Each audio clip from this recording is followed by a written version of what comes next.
Bem-vindos ao nosso podcast especial sobre o NAP Biodiversidade, Recursos Genéticos e Biotecnologia. Hoje temos a honra de receber o coordenador-geral, professor André Luiz Martinez de Oliveira. Esse arranjo, ele é um dos 3 que integram o grande guarda-chuva que é o NAP Biodiversidade. Bom, o professor André, ele vai nos ajudar a entender melhor a atuação do NAP Biodiversidade, Recursos Genéticos e Biotecnologia e as contribuições dentro do grande grupo que é o NAP Biodiversidade. Você acompanha a gente nessa conversa? Professor André, eu gostaria que você falasse um pouquinho, então, como surgiu na Biodiversidade, Recursos Genéticos e Biotecnologia.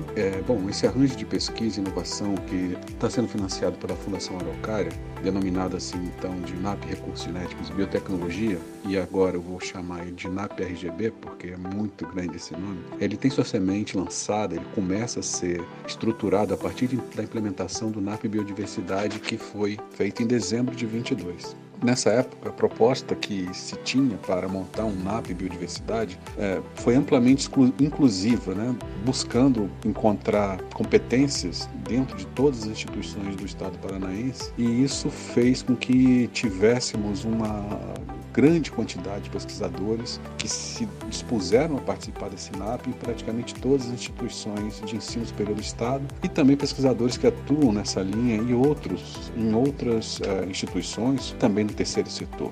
Foi uma grande reunião do capital intelectual do Paraná, que atua em biodiversidade, mas que teve um efeito colateral, trazer complexidade na definição de objetivos de uma proposta de arranjo, que seria esse primeiro NAP, porque juntamos assim, né, uma grande diversidade de pesquisadores, trabalhos de pesquisa, áreas de atuação, que tem alguma relação direta com biodiversidade. E essa complexidade, a princípio um problema, ela foi resolvida com o desmembramento da proposta original em duas. Uma dessas propostas envolve ações direcionadas ao conhecimento, à caracterização, inscrição, avaliação do potencial biotecnológico e ao desenvolvimento de produtos e processos de base biotecnológica, que são, assim, levantados, produzidos a partir dos recursos genéticos do Estado do Paraná. E aí surge o NAP RGB, o NAP Recursos Genéticos e Biotecnologia, com a demanda principal de impulsionar a ciência e o desenvolvimento sustentável da economia paranaense por meio do maior conhecimento, do melhor conhecimento, agregação de valor à biodiversidade do Estado e, a partir disso, buscar novos produtos de base biotecnológica com esse conhecimento produzido da biodiversidade paranaense. E quais que foram os motivadores para a sua criação? Bom, a principal motivação é o fato de que recursos genéticos, que são os componentes da biodiversidade, são os maiores provedores de produtos e serviços para a humanidade na atualidade. São a base para o desenvolvimento de processos biotecnológicos, são fundamento para se alcançar a sustentabilidade das atividades humanas no planeta Terra, seja por meio de recuperação dos problemas que já criamos, como, por exemplo, os efeitos negativos sobre o clima, como também na consolidação de novas bases de desenvolvimento econômico, que a gente hoje conhece como bioeconomia circular. Então a gente vê uma urgência, os pesquisadores do NAP RGB, na intensificação de ações efetivas que são voltadas à preservação, restauração, conservação e conhecimento da biodiversidade brasileira, no geral, e paranaense em particular, porque existe uma demanda crescente pelo uso de matéria-prima que é aplicada no atendimento de necessidades humanas. E isso faz com que os efeitos negativos das estruturas da sociedade, como a gente conhece, sobre a biodiversidade em geral, em particular sobre áreas de preservação ou áreas nativas, são intensificados. Então avança-se com ações de mineração, com ações de agricultura, com a expansão de centros urbanos sobre todos os ecossistemas do planeta, em busca de recursos naturais. Isso vai resultar num cenário de forte degradação ambiental, perda da diversidade, perda da capacidade de sustentação desses ecossistemas que são impactados por essas ações. E isso é uma perda de recursos genéticos valiosos que poderiam, com o seu conhecimento e exploração racional, serem utilizados para o desenvolvimento de ativos, né?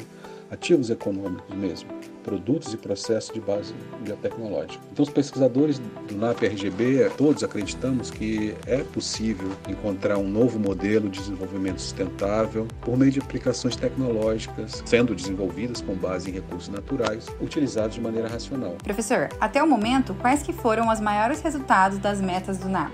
A efetivação do NAP-RGB ocorreu em março de 2023, mas temos já fluxos importantes para serem relatados. Por exemplo, foram iniciadas as atividades de mapeamento da biodiversidade microbiana em diferentes biomas do estado do Paraná, formadas coleções de fungos, de bactérias e micro-organismos com mais de 1.000 indivíduos cada coleção. Esses indivíduos nós chamamos de isolados, que são potencialmente recursos genéticos diferentes. Então, pelo menos 2.000 recursos genéticos microbianos diferentes com potencial biotecnológico ainda a ser explorado de maneira completa, mas que já demonstra bastante potencial para algumas ações. A gente já começou a caracterizar essas coleções, principalmente para a identificação de isolados, de recursos genéticos com aplicação potencial como bioinsumos para o setor agrícola e florestal. E aí já identificamos isolados bastante promissores na proteção de plantas contra a seca, por exemplo. Isolados que facilitam o crescimento de plantas nessas condições de estresse ou em condições de fertilidade reduzida do solo, por exemplo. Nós temos também resultados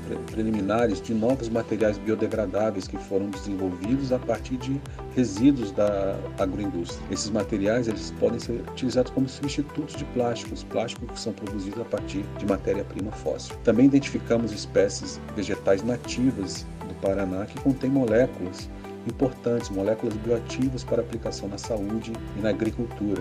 Então nós temos em conjunto uma série de avanços para apenas 9 meses de atividade que revelam aí um grande potencial de alcance de resultados expressivos ao final dos 3 anos previstos de atividade para ensinar. Por fim, professor, quais que são as expectativas com o andamento desse arranjo?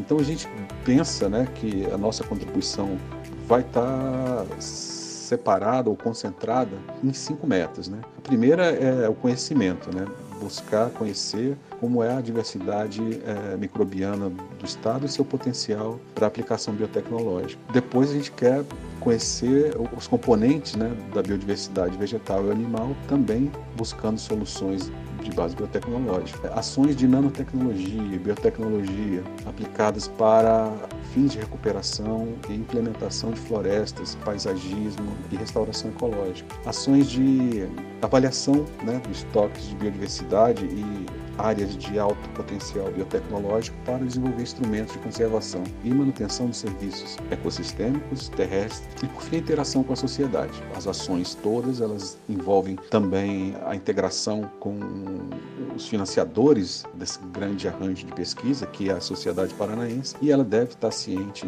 do que é feito por meio das redes de pesquisa. Então, já foram realizadas e serão realizadas e intensificadas ações integradoras para a divulgação do conhecimento e valorização da biodiversidade do Paraná, o acesso aos gestores públicos e setor produtivo, no primeiro momento como parceiros, mas serão contatados também para a transferência das tecnologias e inovações desenvolvidas. Professor André, parabéns pela coordenação desse importante arranjo e muito obrigada pelos esclarecimentos e a sua participação aqui no nosso podcast. E aí, você curtiu conhecer as diferentes atuações na biodiversidade, recursos genéticos e biotecnologia? A gente espera ter aguçado a sua curiosidade para acompanhar o andamento desse arranjo e também dos outros 2 parceiros. Não deixe de ficar atento também às publicações do NAP Biodiversidade nas redes sociais, @napbiodiversidade, e também no nosso site, napbiodiversidade.eco.br.